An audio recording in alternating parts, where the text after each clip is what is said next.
بسم اللہ الرحمن الرحیم۔ حضرت علی کی خدمت میں ایک شخص آیا اور عرض کرنے لگا، یا علی ابن ابی طالب، میں نے اپنی بیٹی کی شادی کروائی لیکن چند ہی ماہ میں وہ شادی ٹوٹ گئی۔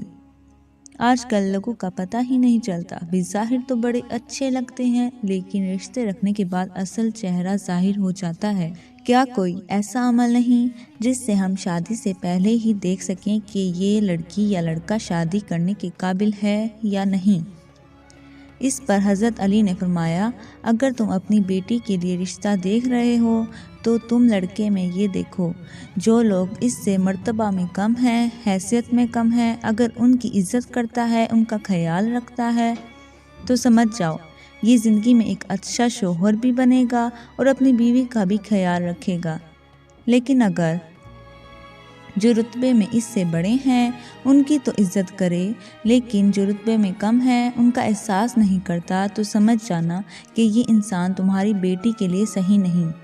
اتنی ہی دیر میں ایک دوسرا شخص اٹھا اور پوچھنے لگا، یا علی، اگر ہم اپنے بیٹے کے لیے رشتہ دیکھیں تو کیسے پتہ چلے گا کہ کیا لڑکی ہمارے بیٹے کے لیے صحیح ہے یا نہیں؟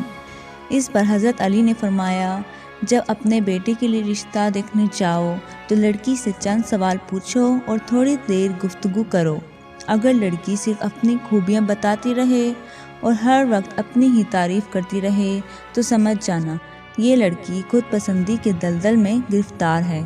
لیکن اگر لڑکی اپنے گھر والوں کی بات کرے، اپنے والدین کی بات کرے تو وہ لڑکی آنے والے وقت میں کسی بھی انسان کے لیے اچھی بیوی ثابت ہو سکتی ہے۔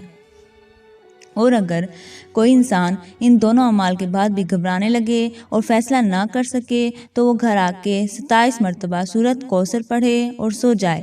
اگر خواب میں خوشحالی یا وہ لڑکا اچھے لباس میں نظر آئے یا وہ لڑکی اچھے لباس میں نظر آئے تو وہ انسان سمجھ جائے کہ یہ رشتہ مبارک ثابت ہوگا۔